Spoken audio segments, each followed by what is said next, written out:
We've got the Sith Lord with us. Oh, so cute. Oh, Renee, that's so cute. I like that look. It's pretty good. You look can I get something while you go live? Bye, Georgia. I'm just going to be a second. I have to get something. I just have to Bye. Okay. Should we all? Oh, she's going to probably come back with some kind of... I don't even know what's happening anymore, Lori. I can't. Yours looks so much cooler. Mine just... No. There we go. Okay. We got it. We look good.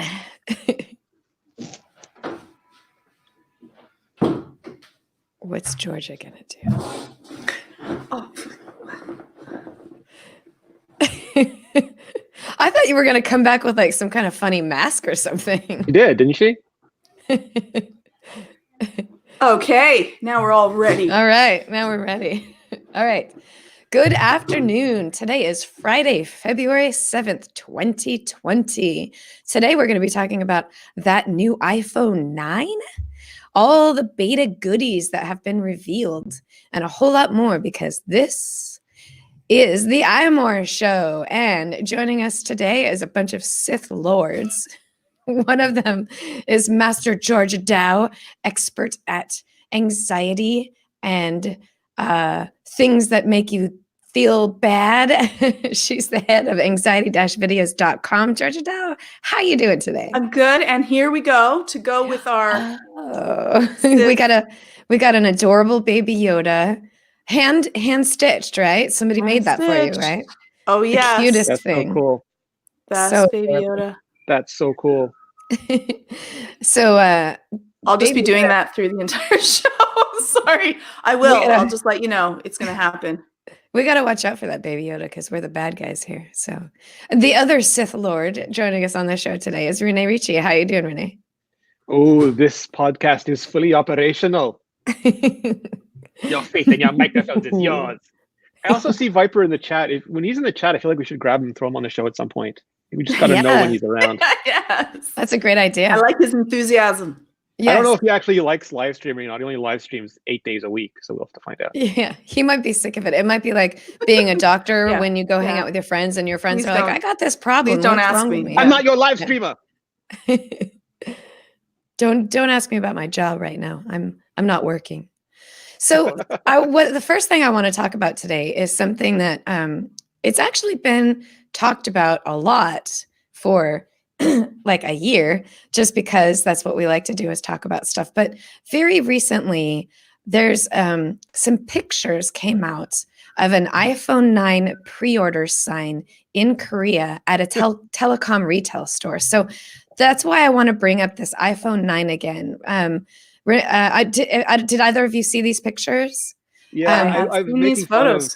I was making fun of what's his name, Stephen for posting them, because it's like it feels like real life SEO to me. It's like, oh, we'll just put up the signs, and when people come in, they'll go, "Oh, you got the iPhone 9? No, but we have this wonderful Galaxy 8 to sell you." Yes, that's very true, that this is clearly a marketing thing. But because it kind of popped up in the real world, even though it's just a picture, and once you go inside it, they don't have the phone. So it's definitely tricking you. It's exciting because it's really kind of hitting home for me, this idea that this phone is potentially, it's coming. When it's not just about the rumors, but about how much people are talking about it. That's kind of, you get a vibe, right? When a rumor comes out and it's talked about a little bit, maybe there's some supply chain stuff, maybe there's some analyst who put something out. It's not really very, very real at that point. But when there's more and more rumors hitting the ground and there's lots and lots of like, this is what it might look like, and this is what might be inside it. And it's kind of coming to a head right now that there's potentially a new iPhone 9 coming to market within the spring era. Renee, talk a little bit about the idea of the iPhone 9 as compared to what we used to call it, which was iPhone SE2. Yeah, so I mean, Apple can call it anything they want. Like, I think Lori's money is still on iPhone Mother of Dragons. I think that's what she wants. She wants Greg Joswiak or Kyan Drance to take the stage and go, and we're calling it iPhone Mother of Dragons. But yeah, Apple can call it anything you want. But the main idea, and it's something we've seen them repeat several times now, is that there's two ways of looking at this. The way Apple marketing would say it is that there are beloved form factors and beloved technologies like the home button and Touch ID. And they know their customers still love those. So they want their customers to be able to love those with the latest processors and cameras and everything like that. So if you were going to buy an iPhone 8 because that was your jam, baby, now you can buy an iPhone 8 with essentially the iPhone 11 or maybe the iPhone 10R internals and just get much more out of it. They did that with the iPod Touch twice now. Instead of canceling it, they just updated the internals. They did that with the original iPhone SE because people liked 4-inch form factors.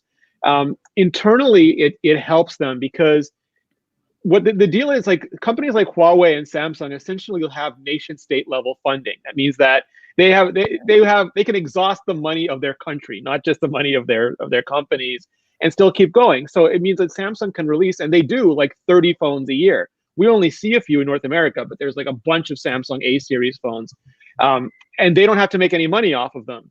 It's not their main business. For companies where either a phone is their only business, which are like BlackBerry and Palm, and which went out of business or Nokia, because you have to be successful with almost every phone, or even companies like Apple, where the iPhone is so much of their business. Every iPhone has to be successful, or it will really damage Apple. So they can't do the strategy of just put out a ton of different phones, experiment, put out folding phones. We're going to see Samsung's new phones next week, and they start at $1,000. And when Apple does that, they get crucified. But Samsung's like, hey, we have 80 other phones from $1.50 and up, so it doesn't matter. Just buy one of those if you don't like it, chumpy. And I think they literally say chumpy.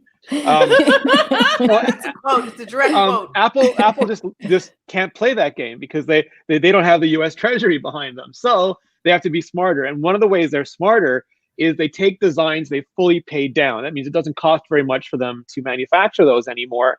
And they put the latest internals in them, and then they sell them at a discounted price.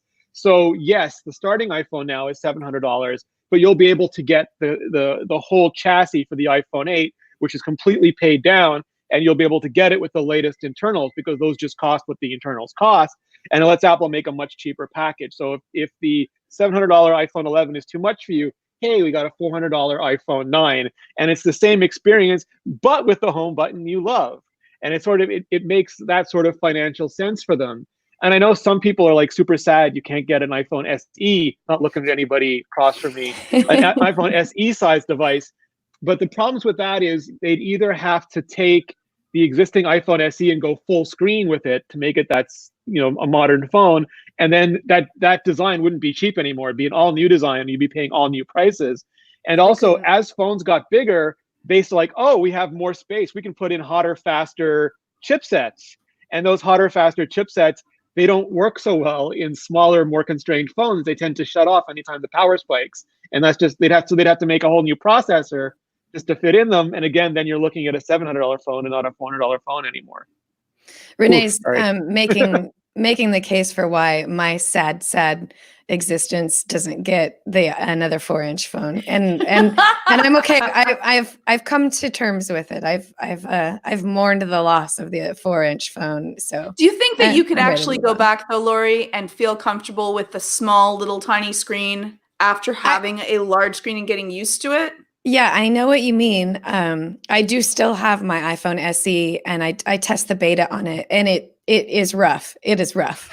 So I'm not going to deny it. The convenience level of the size of the phone is so nice, but I definitely have gotten used to the larger screen size of the iPhone 11 Pro, and going back to that older phone, as good as it feels in the palm of my hand, I feel like I can't see everything that's on the screen. It's all kind of smashed together. So it's hard to go back to it for sure. Yeah, because most of probably what you're feeling is like we feel what we felt like when we had that phone. It's like watching an old movie that we used to love, or playing a video game that used to bring you back all these emotions. But then when you go back to, you're like,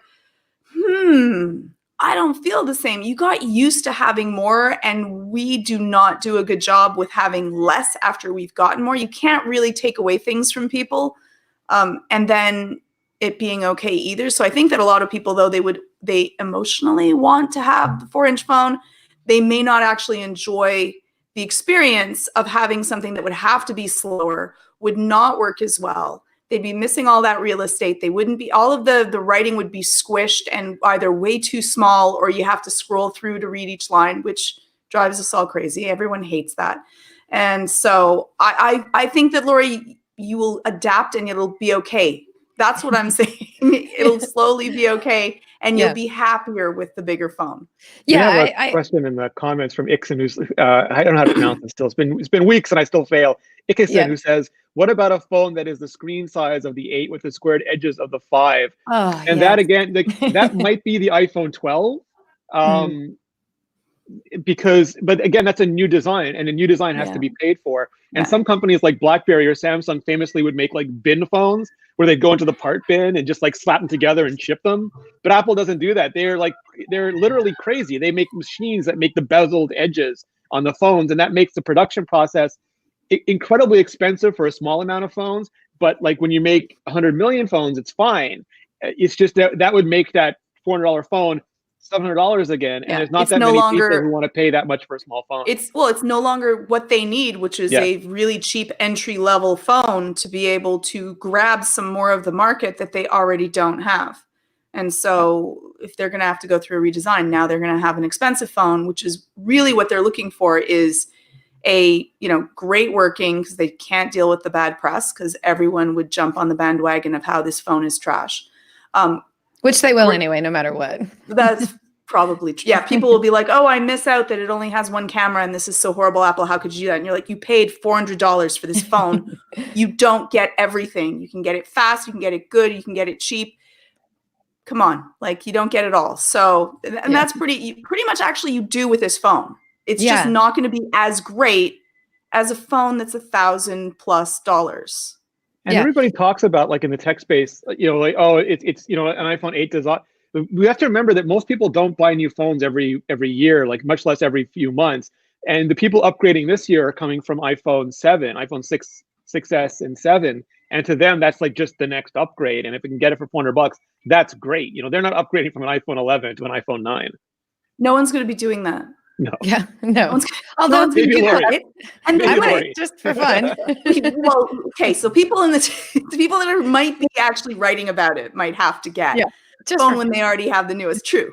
But most people are not going to do that, and they don't need to actually grab that part of the market. If you can already afford a more expensive phone, hopefully you're buying the most expensive phone every time that you upgrade.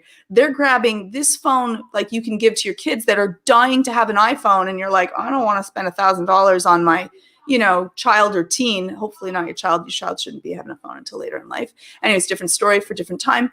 But they can't afford that. This is a great way to get the iPhone. I apologize about that whining. Those are my children playing a game. I thought it was your dog. Yeah, no, those are my children excited about they're playing something on the Switch. But they can get them, and the new iPhone, it's a great number. Hopefully we'll see. And then it's affordable, and that's a really affordable set. So you end up increasing their market space. More people are into the Apple ecosphere, probably the younger people that are learning how to use it, because people don't like to change over after they get comfortable with a certain way of interfacing with their technology. I like my home button. Why do you have to change it?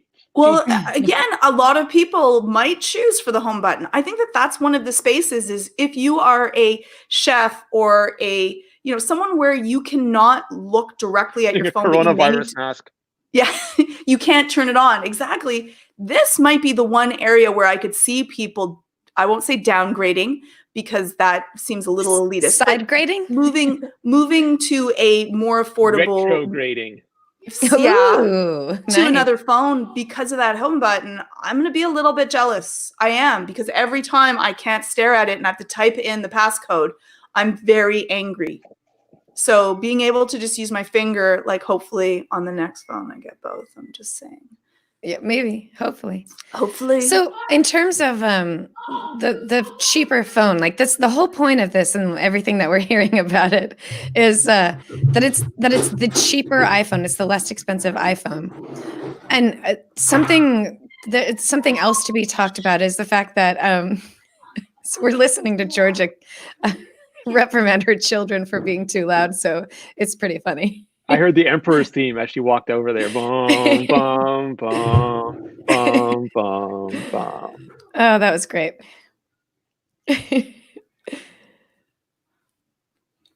Children have been silenced.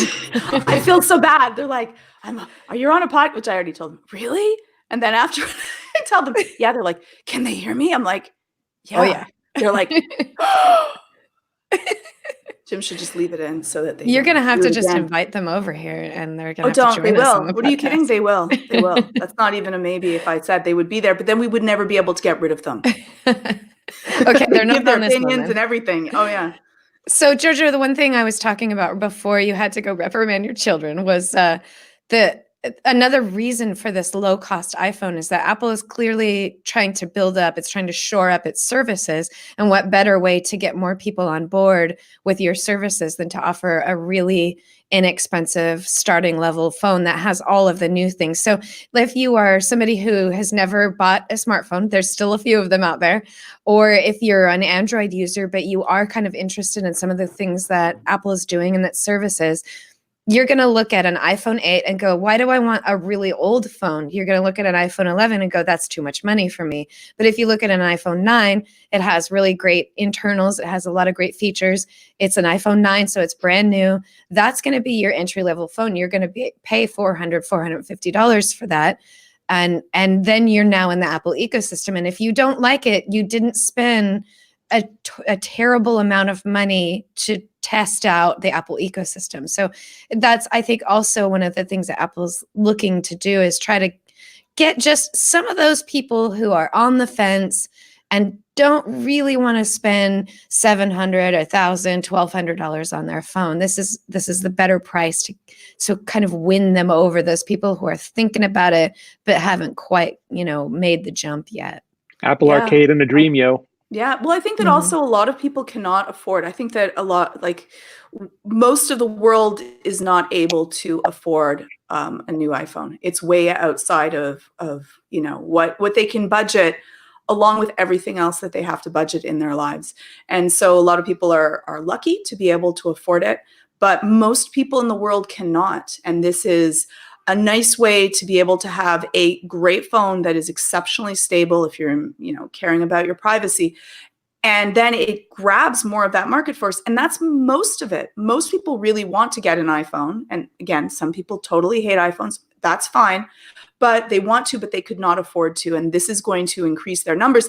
And when you look at it, how else can they do it? They already have so many phones that are out there, but they're really in this one price point. And price is usually the deciding factor. Unfortunately, for most people that cannot afford it, it is how much is this phone going to cost me, and can I afford it or can I not afford it, even if it's a better experience, even if I want to.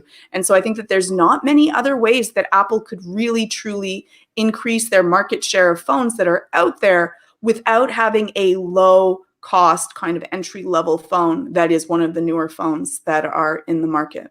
Absolutely. That's probably in all of Apple's existence, that was the one thing they were never doing right, where Android was doing it right. There was so many different types of phones. And Renee, just like you're talking about, buy this phone for $1. That was a thing that you can do with an Android device.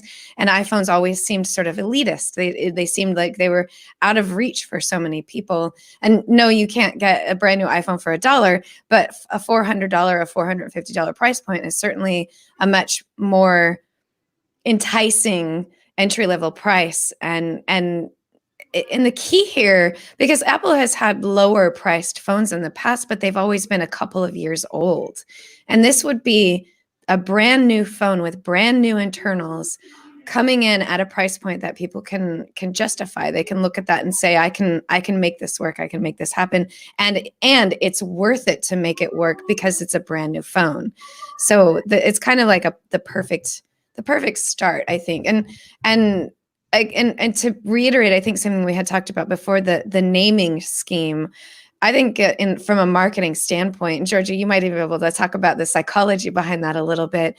From a marketing standpoint, it makes so much sense to call it an iPhone 9 than it is to give it a unique name or to give it a sort of SE2 name. And the SE2 name mistake being that to me, an SE phone is a 4-inch phone. So there will be a lot of angry people that look at an SE phone that's not a 4-inch phone. Then we're gonna be loud. We're gonna say something if we hear that terminology for a phone that is not an SE phone. So I think if Apple does name this the iPhone 9, it makes a lot of sense to continue the numbered line like that while still having the Pro versions, the Pro models, that the 12 that would come in the fall.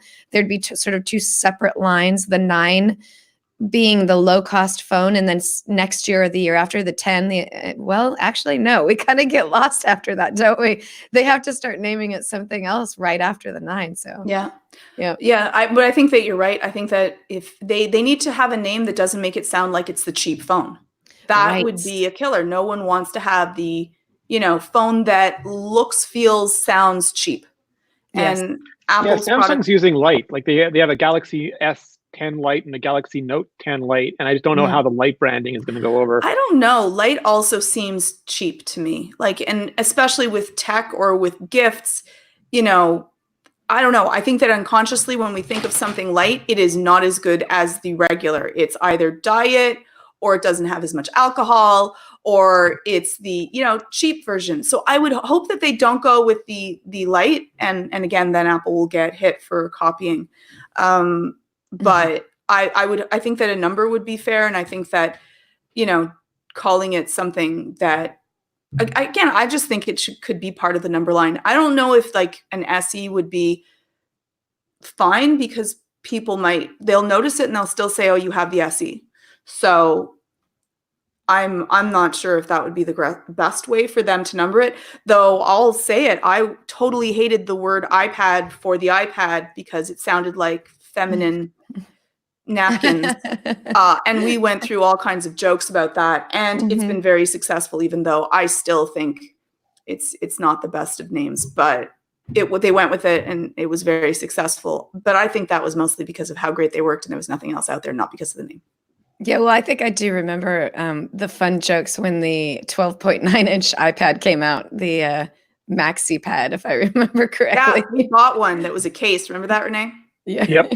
We could get the white or the red version. I think we went with the red version. It was really hilarious, I have to say. We did have a lot of fun with the name. Many videos might be somewhere out there. Yeah. So in terms of the iPhone 9, if it happens, and if it happens in the spring, it might happen at a March event. Renee, you recently kind of did your analysis on what you wish for, what you think would happen. Do a quick rundown just of some of the ideas, some things that we know are probably coming, and some of your like, wouldn't it be nice if it did happen things? I mean, so I always try to think of like upcoming events as like past events. So I thought like the iPhone 11 event would be a lot like the iPhone 7 event. And I kind of feel like this March event will be a lot like the 2016 March event, because in that event, we got the iPhone SE, but we also got the Baby Pro, the 9.7-inch iPad Pro. So I could see Apple doing something similar where Tim Cook comes out, good morning. And then we just some sort of update. Either it's him on the services and what's new with TV Plus, or what's new with Apple Arcade. I think News Plus desperately needs a makeover and a bundling. So, maybe that would be a good opportunity for that. Maybe it's maybe it's the environment with Lisa Jackson. Maybe it's schools and education or enterprise with Susan Prescott, or it's like a bunch of possibilities that could maybe Deirdre O'Brien in a retail update, any of those things. We usually get new watch bands in the spring. They don't always make it to the stage, but if there's like a health initiative, then Jeff Williams or Sumbul, I'm blanking on her last name, Sumbul, who runs Apple Health, could be up there. And then I think it slides into iPhone 9, and they just make the pitch for why the iPhone 9, makes sense. And that's the same pitch they made for the SE, that some people love the home button and want them to be able to have the best home button experience possible. And then it sort of ends with the U1 chip, and they segue into the AirTags, which are those little devices. Don't get me excited, Renee.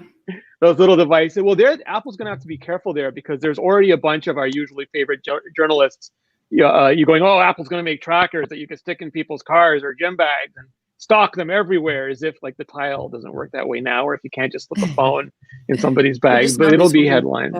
So they'll have to like address it in some form. And then maybe the over-the-ear AirPods that have been rumored for a while, because you could wrap those up in a phone announcement. I would love to see new Apple TV hardware. I know some people think it's overpowered, but it's still not great at compositing HDR and other information yet. And Apple Arcade games could do with a bit of a boost. So if you put like an A11 or an A12 instead of the current A10, maybe even go for broke and put an A13 in there. But also think it'd be great because then you could lower the price of the existing 4K box. And I know they make apps for all the different TVs, but it would be better just to have the box. The iPad Pro version 4 with a better camera. Phil Schiller could get up there and tell us why iPads deserve good cameras too. And then what I'd really like to see, although I don't know when we'll see it, is that new Magic Butterfly keyboard from the 16-inch MacBook Pro just show up on the 13/14-inch MacBook Pro and the MacBook Air, just basically everywhere, and throw in Intel 10th generation processors at the same time. Yeah, the new keyboard is certainly it would be in demand. I think like all of the tech writing world, the people that write about tech, all of us that kind of like live in the tech world are like, we desperately want every single Mac laptop to have the new keyboard. Although I have no problem with the butterfly switch keyboard. The butterfly switch keyboard. So I'm not complaining and saying I want to throw my keyboard in the garbage for this, but Georgia, you do want to throw your keyboard in the garbage for that.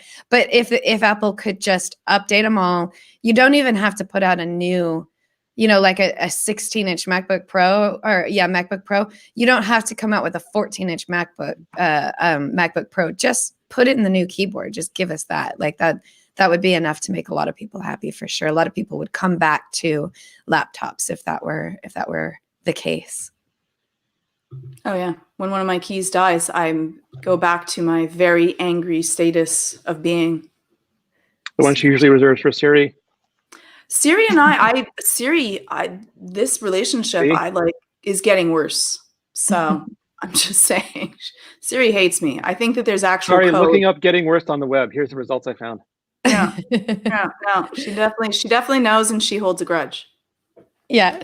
So Renee, in terms of all of the goodies that you were talking about, on the one hand, I hope we don't have that many of them because that's going to be a lot to cover. You just worry about writing them all. You have to cover every single one. Different. Yeah, totally different than a normal person. Other people were writing about it though. Right. Yeah. But I think there's a couple little things that I would be most excited about, and one of them is a new Apple TV. Only for me, Renee, I'm sort of the reverse of you. I want Apple to put out a stick or a dongle, something that's actually smaller and less capable, because I think there's a lot of people in the world who they're ready to give it a try. They want to find out, what this TV Plus is all about, but they don't want to watch it on their phone. The dongle will just let them just plug it into the back of their phone or back of their television set and kind of go for it. It would be like another entry level way into the TV environment that Apple is kind of propping up right now. So that was weird. Renee, we can actually hear something coming out of here. My AirPod made a break for it, so I had to grab it. Oh, okay. Yeah. It ran. It did. Yeah. It heard Lori's conjecture about the Apple Play dongle, and it said, no. But or maybe even two of them. One that can support a lot more than the Apple TV currently can, with a faster processor and maybe some HDR support. Something bigger, better, and that maybe does have like the higher price point of $199 or something like that. But also, let's get that mini thing out there of $39, $49, even $59 stick or dongle that can kind of bring people into the Apple TV Plus world on their actual television set without having to cast it from their phone or something like that. That would be super cool. So I was a huge advocate of that. And the two things the reasons I didn't bring it up is, one, Apple's been pushing out the TV app to other TVs. And I know that only solves it for new TVs, not for old TVs, but it's a lot of work if they were just going to be making a dongle. And also, the dongle doesn't answer Apple Arcade, which I think is increasingly interesting, because I think they'd want people on Apple Arcade as well. So if they could put out the new box and then drop the old box like $100. Oh, so instead of a dongle, it would just be that you could get a 4K Apple TV or even the 1080 Apple TV for a really cheap price, for really low price. The 1080 might just be like, I don't know if the 1080 can support enough, but the 4K one, not the 1080 one, the original Apple TV 4, they got so confused with their branding. So they had the original Apple TV, the 720p Apple TV, the 1080 Apple TV, the new 1080 Apple TV, the 4, and then now the 4K.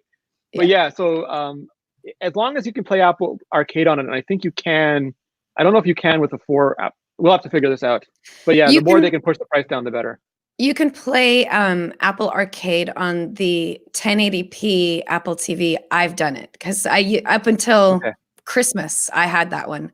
And it runs great. It's fantastic. I just got the 4K one just because. Yeah, that's a great idea. I think I still like the idea of the stick or the dongle, but what you're saying makes a lot of sense. Is they want it if Apple's going to do something low cost, it needs to support the services that Apple is trying to promote with it. So just really dropping the price of whatever the current Apple TV is while putting out a new fancier one to justify dropping the price of the other one makes a lot of sense for sure. And then I will feel like a dumbbell because I just bought my 4K Apple TV like 4 months ago or something like that. But you're watching the Marvel movies finally, so it's worth it. That's true. And the studio headphones, let's mention that a little bit. That's another thing that I'm kind of excited about, the idea of, so there are over-the-ear or on-air cans that would have all of the same joys and wonders of the AirPods, but in a bit like with better sound, better isolation, and they'd definitely be really expensive. Maybe more comfortable. I want to point out that Beats headphones are not very comfortable. They are very tight and they hurt. But that is right away. We like Beats have never we can do better. Beats, right? Yes, I mean, there's two things that can be if they're squeezing too hard on your head, or they're just not the right size to fit. Like some people do actually like it on the ear, so I don't know, like that. I like large. Well, there's two, right? The solo are on your ear, and the studio are I like. Yeah, I like it to be. I'm looking for comfort. I want these to feel like earmuffs, soft, comfortable, but I want it to block out all sound and look nice. Yeah. And there is definitely a balancing act in if you need a seal, right? Yes. on these things so that you get that really good active noise canceling. That's why, the AirPods Pro, there's the seal, make sure that you have a good seal. It's the same thing. With on ear and over the ear, the seal is important, but at the same time, how do you make sure that you get the good seal without feeling like your head is in a vice grip? And that's, I think, where a lot of different headphone manufacturers are trying to find that balance. I think Bose, with the quiet comfort, managed to kind of fit perfectly in the in-between with comfort and noise canceling. So hopefully if Apple does something like this, that's how that would work out. Any other features, Renee? There was a patent reveal, which, we never want to look at patents as something that Apple is coming out with anytime soon or even ever. Yeah. But one of the patents that came out was the big circular part of the outside of the headphone would be touch capacitive and have a touch interface.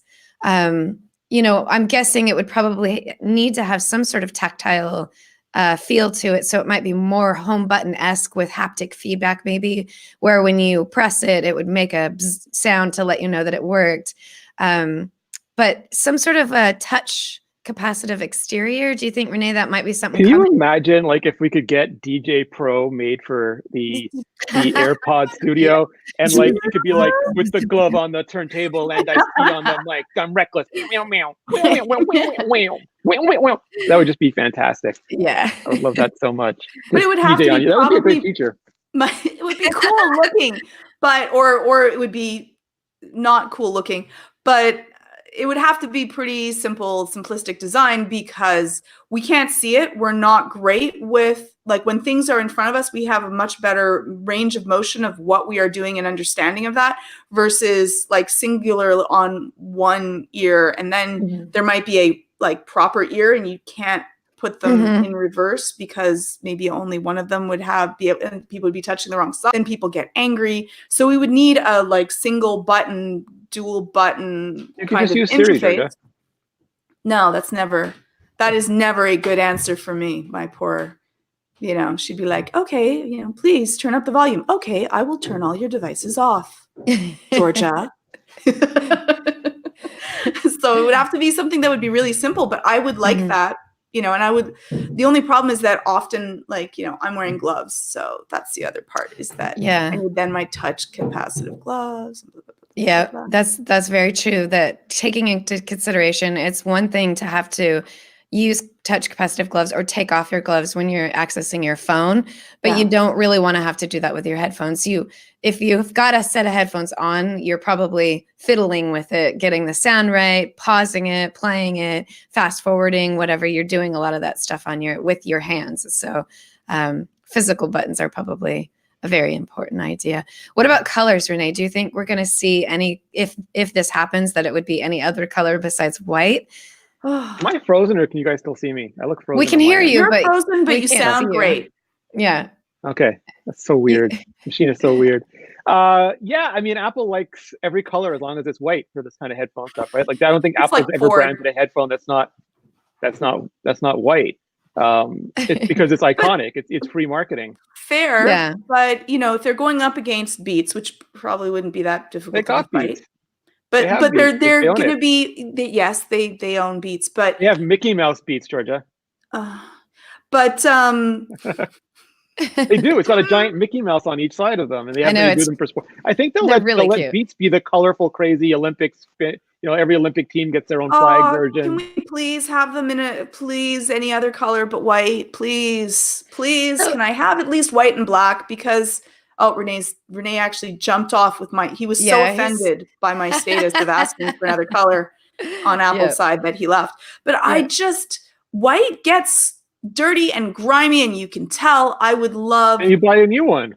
No, I don't. And plus, like, no matter what, like the leather part that's going to be on your ear, I'm sorry, those slowly stain with time.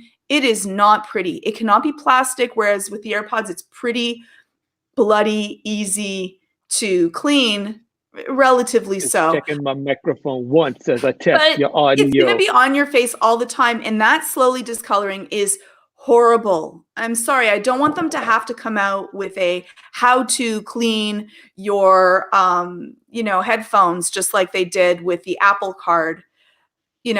Because let's just get them in black, because then they made the HomePods in black, so maybe you have some hope. The HomePod is in black and white.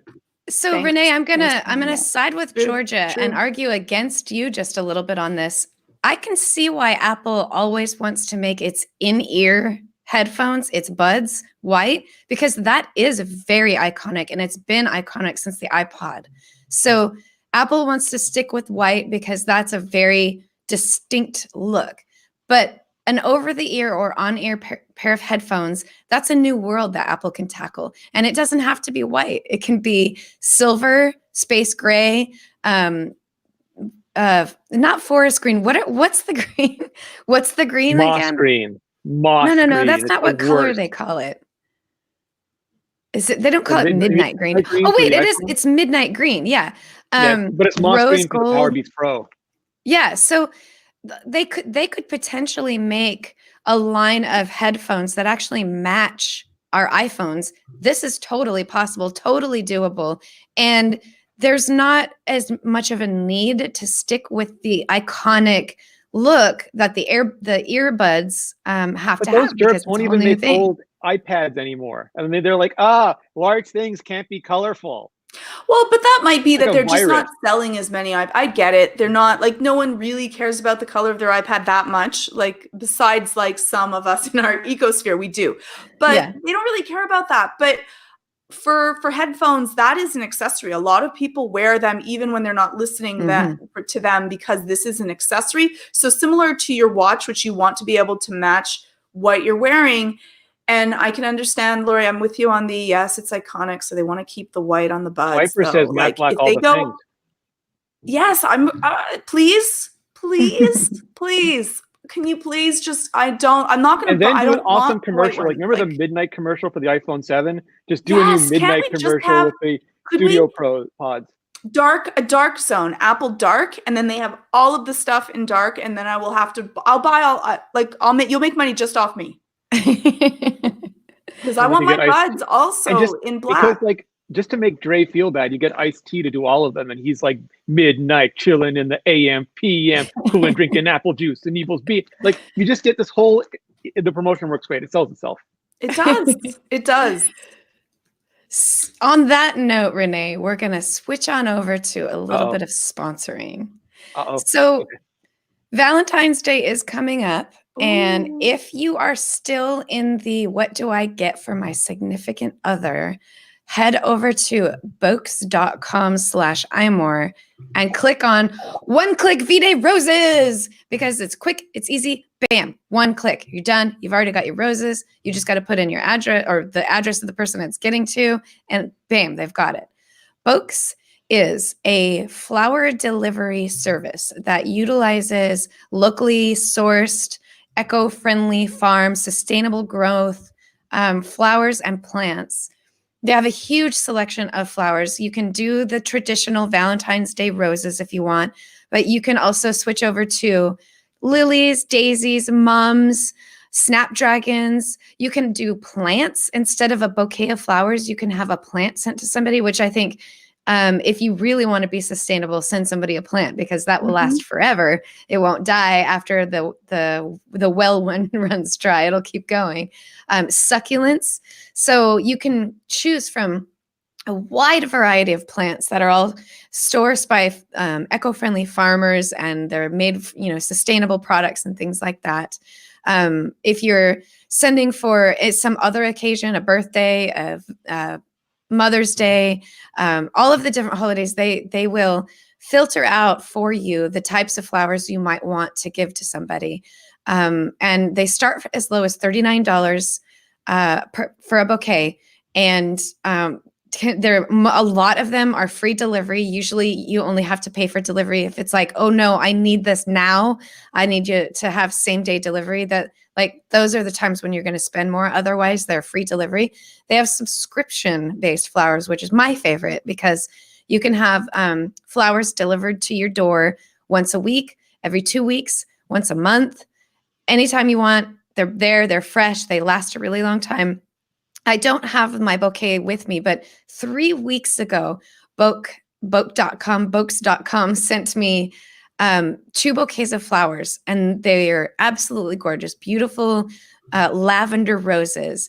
And 3 weeks in, they're only now starting to show their wilting and dying. Like, I haven't even taken them out yet, because I think they still look good enough to stick around a little longer. So they're very fresh, they're beautiful, they look great.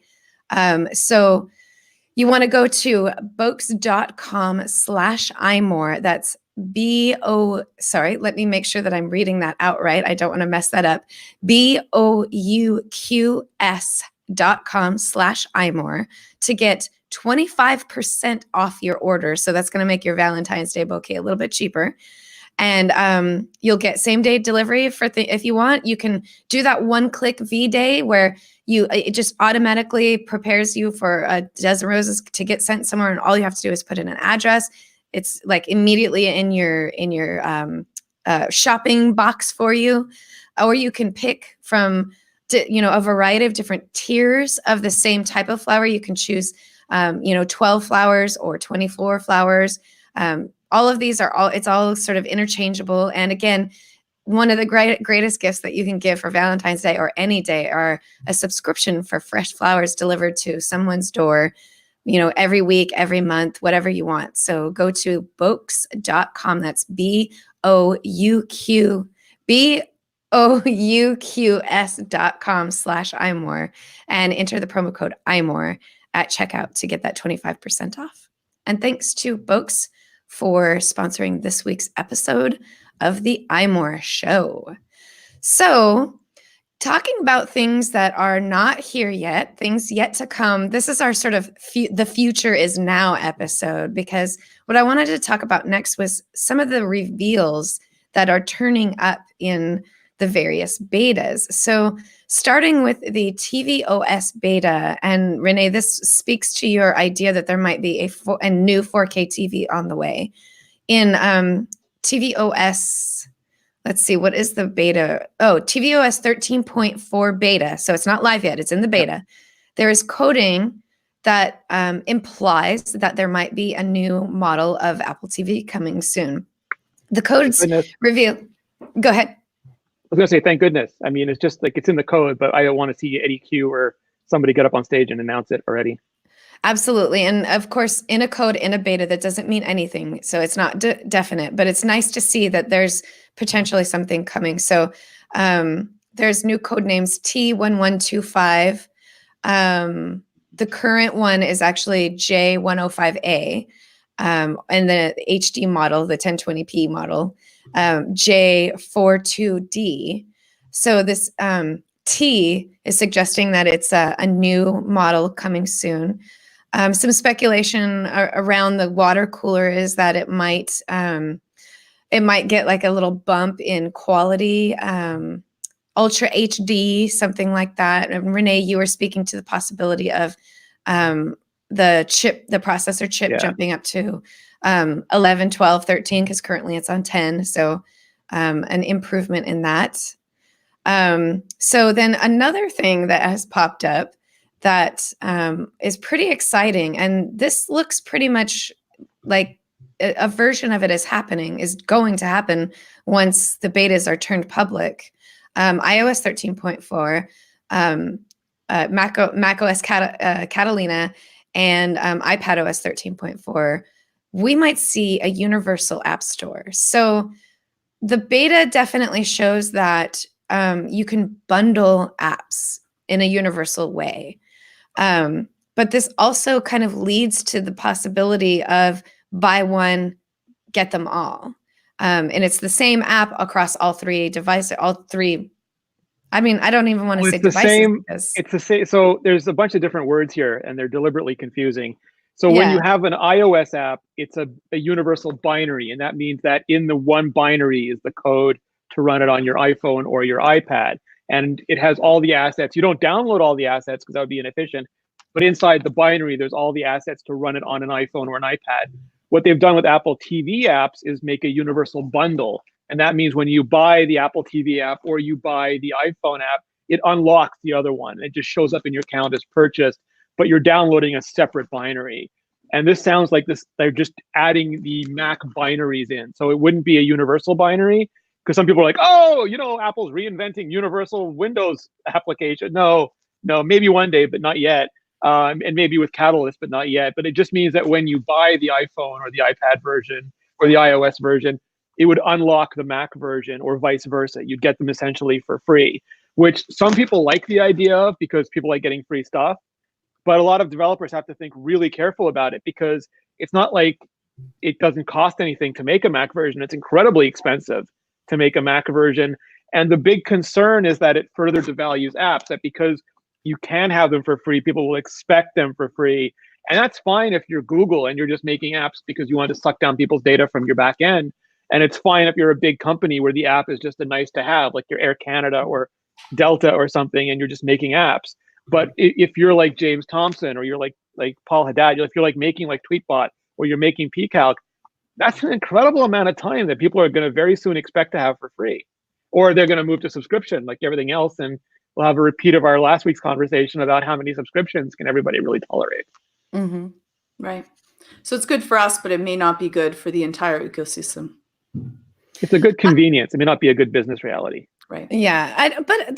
On the reverse, though, Renee, it could be a better way for developers who are already making apps across devices like that. It could present a way for people to get on board with the Mac version when they never had before. So instead of saying you can get the iPhone, iPad, and Mac version for $4.99, meaning the Mac version has dropped in price and becomes free. A bundled price could be something more like you can get the Mac, iOS, and iPad version for $30. And that is paying for the price of the Mac app. That's kind of like upping the cost and saying to people, we want you to use this Mac app because it works so well across Mac, iPhone, and iPad, but we're also going to make you pay for it because it's costing us a fortune too. So yeah, the only issue with that is that the iPhone market dwarfs every other market by like so much, and no one, I don't want to say no one, but almost no one will pay $30 if all they're going to benefit from is the iPhone app. Yeah. And I think that's the thing, is that we're so used to it being exceptionally cheap that increasing the price might actually have less people on board. So I think that it does put developers in a really difficult spot, because then why do it if you're not going to get paid for it? Like, why have a Mac version if you're not probably going to get paid for making that Mac version? And yeah, we're so used to, like, the App Store is great in so many ways, but we're so used to things that are free or exceptionally cheap that paying a lot of money for things, you can't go up. Like, you can make it, cheaper in other ways, but as a bottom line price, we're very rigid to that. So like, we've transitioned, like apps, it happens, and we talked about this too, it happens in every industry. Yeah. News used to be incredibly expensive. We would buy like our newspaper and pay our subscription and buy the magazines, and they were hugely expensive. And now we're complaining that we can get every magazine in News Plus. And we used to buy every record or every tape or every CD. Yeah. And now we get all of it. We get all music essentially for $10 a month. And we're like, it's so expensive, but it feels like it. And we used to buy Photoshop or Final Cut or something for $1,000 in a box. And now, because it was so scarce, it was so few apps. And now there's like millions of apps and there's no scarcity, it's abundance. And when there's abundance, it becomes like a pop thing. Like just the value deteriorates. And this, I fear, it means like apps are going to go from being incredibly expensive boxed physical media to being downloadable, less expensive media, to being easily downloadable, even less expensive media, to being very cheap subscription media, to being tossed into a bundle with all other content, where like news and music and TV and apps and everything is fighting it out as part of your Apple Plus or Amazon Prime or Google, whatever, Google everything account. And it's fine for the big companies because they're making so much money in so many ways.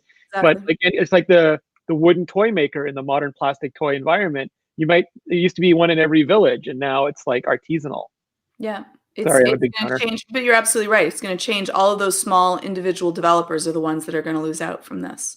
And in the end, that means that some really cool, games or apps that we could get may not get made.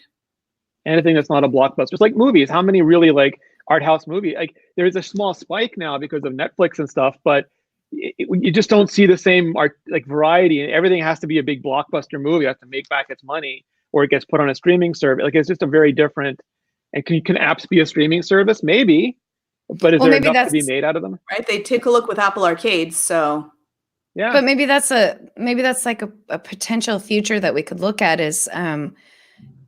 There might even be, and not just, like a developer offering a subscription service, but it could be something like Apple could provide some version of a streaming service for apps that would allow you to download X number of apps each month or something like that, or have access. I think SetApp, SETTAPP, SetApp actually does that very successfully. They have a fantastic run of a bunch of different types of apps, and it's really good. I use it all the time, and they're great quality apps. So something like a streaming service where there, just like Apple Arcade, there's just certain number of independent app developers who participate in, this version. This Apple Arcade would be Apple Apps. I don't know, and Apple Productivity, maybe, and then they could participate in that and give us access to a plethora of different apps that we could download or not on any given time. That I think SetApp makes an argument for how this can be successful, because it could be a way, especially in terms of the Mac App Store and Mac apps. I still think that Apple just still hasn't quite done it right. We're still not engaging in our Mac App Store the way we engage in the iPhone App Store. And, anything that they can do to help Mac app developers get the kind of recognition they deserve for their apps on Mac, I think anything that Apple can do to help that would be good. And maybe a streaming service for productivity apps would be a great way to do that, or writing apps or something like that. Or maybe they'll just say, "Oh, Catalyst will one day be so good that it takes almost a trivial amount of time to make the app version." So the Mac version. Right. So. That's probably what they're hoping for. I'm not sure how real that idea is, but I think that's maybe what Apple's hoping for. I was reading this morning about this story about this. I forget what it's called, but there's a service that basically you sign up for it and you get a bunch of passes to all these really well-known yoga places, like the high-end, high-quality yoga places. And you could go take classes, and everyone loved it at first because you get like 10 passes for a cheap price and take like the most expensive yoga courses. And it was all venture capital backed, of course. It was like MoviePass. But then they're like, "Oh, you can't take the expensive classes anymore. Oh, you can't get unlimited anymore. Oh, you have to do off hours." And then the people who are running the yoga studios are like, "We're losing too much money per customer. We're dropping out." And it's like, yeah, all these things sound great in the Silicon Valley startup sphere, but not a lot of them survive impact with the real world. Yeah. That's sort of the MoviePass downfall. Yeah. We'll it make sounds up losses great on volume. Right. And until it doesn't work. And then, oh, wait, no, that didn't work. Yeah. So some other great news coming in the iPad OS 13.4 beta. It looks like you're going to be able to map your hardware keys. Again, this is a beta, so it doesn't mean it's coming live. But so what that means is through the settings app for iPad OS 13.4, you could potentially modify the keys on the keyboard case that your iPad is attached to. I mean, I guess it's probably also for the keyboard, the digital keyboard that shows up on screen too. But you can do something like map the cap locks key to automatically hit the escape button. So we map keys all the time on our computers. I don't know about you guys, but I always have like a control something that reveals some kind of shortcut that lets me jump to, and this potentially is coming to iPad. I think it's good. I just think about how I can mess with Renee's computer now. Oh, and it looks like they're doing something similar with Catalyst. I mean, one of the big problems with Catalyst apps is you couldn't do a lot of crunchy games because you couldn't get the key input, and this looks like it's giving them better key input. Should be great on Apple TV as well. Like, you would just let you play more PC style gaming. In fact, being able to map keys for Apple TV gaming would actually, a lot of people out there would be jumping for joy at that possibility. So yeah, that would actually be really cool if you could do that in Apple TV. For now, I think we only found it in Steve Troughton Smith found it in iPad OS 13.4. So I'm going to send Georgia some different Steve tweets because he also got a resin printer and he's been printing Games Workshop miniatures. Mm-hmm. Like his own miniatures. It looks like an iPhone, Georgia. It dips in and it comes out with like an action figure. Oh, that's really cool. Yeah, it's really cool looking. Yeah, I've been loving the last couple of days. He's been doing a lot of showing off of his resins, and they're really adorable and awesome, and I love them. One more thing, though, before we get over it, before we finish, is there is another reveal in iOS 13.4 beta, which is called Car Key, and potentially could unlock a person's a person's car using either your iPhone or your Apple Watch. It's referred to as a car key API, and it would apparently lock or unlock, and maybe even start vehicles that support NFC. So if you have the NFC, there's already cars out there on the market where your key, it's not actually a key that you shove into a hole, but it's just a little dongle and it just automatically unlocks your car. Or the ones I've seen too is you can't start the engine of it without having that little dongle on your keychain.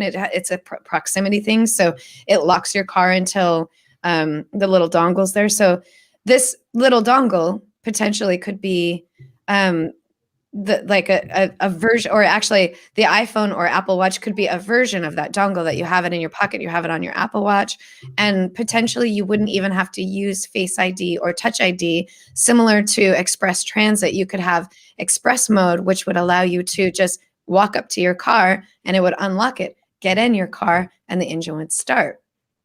So I don't know. This just makes me worried. I don't know. Someone's like, "Can I borrow your phone? I need to call emergency services." And suddenly, I don't know. they're driving away in your car.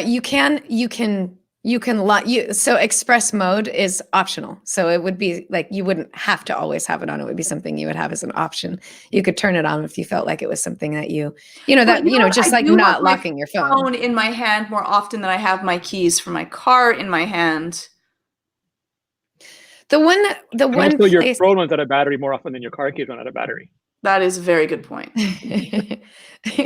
The one place I was picturing it being really helpful and useful is in terms of car. There's a lot of car rental in general, just renting a car. But there's car services that are kind of popping up now in Sacramento. We have one. I don't remember what it's actually called. I'm sorry, but you can basically rent a car for a couple of hours, and you just walk to it. It's parked out on the street somewhere. Excuse me. It's like Lyft or Jump or something like that. But it's for cars. And you look on a map and you see where the closest car is, and then you order it, you rent it, you reserve it, and you walk up to it. And right now your phone unlocks that car. So it's very specific to that app. So this kind of car key potentially could be utilized through all car rentals. It'd be like a really great way for, you already have an iPhone. You download their app so that, they get your data, because that's the way it works. And then you unlock your car, wherever you're at, you unlock your Hertz rent-a-car or something like that. So it seems kind of fun. I'm excited about it. Yep, that'd be great. It'd be great. Make a great demo on stage too. And AirTags also, we don't exactly know what's happening with these and where it's going and what's going to happen. But don't even, Lori. But car key and AirTags could kind of interact with each other. That could potentially be part of that process of on your keychain. You would have your AirTag, and that could be what unlocks your car door if you happen to have a NFC car. Which I don't know about you guys, but I don't even own a car, so what am I complaining about? Yeah, and I think they're tying it to, from what I read, I think they're tying it to biometrics for now. So it'd have to have something with Face ID or your Pulse. Or your Pulse. On it. Mm-hmm. It works basically like Apple Pay, and you set it up in Wallet. Yeah, you do. You actually set it up in Wallet. So that potentially could be coming soon to iOS 13.4, which I think we're in, because their phone runs out of battery so often. You got to get that battery case. I know. I know. Or charge. All right. Well, we have come to the end of the hour, the top of the hour, the goodbye of the hour. Aww. We've been chatting with you all about the future of Apple now, and it's been wonderful. But now it's time to get back to the real world and work on what we're doing on our daily. Can't wait. March is a month away, so I'm hoping we'll see some fun things before then. Georgia, if people want to talk to you about your future AirPods Studio and what colors they should be, how can they get in touch with you? You can try to find me on Twitter. I'm sometimes there. It's at Georgia_Dow. And if you're dealing with anxiety and depression, you can head on over to anxiety.videos.com. And you can talk to Baby Yoda. Makes everyone happy. Renee, if people want to argue with you about whether or not the iPhone 9 is a good idea or a bad idea, where can they get in touch with you? Oh, it's not going to be iPhone 9 because that means no in German. You neophyte. They can go to @ReneeRitchie on all the social things, or check out iMore.com/vector or YouTube.com/vector for the moving pictures. And you definitely want to check out the YouTube videos that Renee does for Vector, because they're absolutely incredible. Half the time when we're talking about things here on the iMore show, it's because I've seen Renee do some incredible video about it earlier that week. So definitely go over there and subscribe to all of his stuff. You're going to love it. It's really great. And if you want to get in touch with me and lament the loss of the 4-inch iPhone and the iPhone SE that we all love so much, because you all love that 4-inch iPhone. I don't care what you say. You miss it. You want it. Let's talk about it. You can find me at Appaholic on Twitter. That's APPAHOLIK. And you can find me at Lori Gill at most of the other social things. And thanks to all of our listeners that are listening right now. We broadcast live every Friday, usually at 1 p.m. Eastern time. We try to get that on time. We were just about on time this time. I think we were only 5 minutes late, so we did good this time. You can watch us live and join in the chats. If you find us on the live YouTubes, that's Fridays usually at 1 o'clock Eastern time. And we love having all of you chat with us. And Ikashin or Ikasin or Ikasin, one of these days you're going to have to phonetically spell your name for us so that we can pronounce it right. And thanks to Jim Metzendorf for everything that he does for us. We literally could not do the show without him. He has made us, appear on iTunes. He's the one that makes that happen. When we're done, we do nothing. He does everything else. He is our rocket and our reason for existing. So thank you, Jim Metzendorf, for everything you do for us. And have a great week, and we'll talk to you all again next week. Bye. Bye.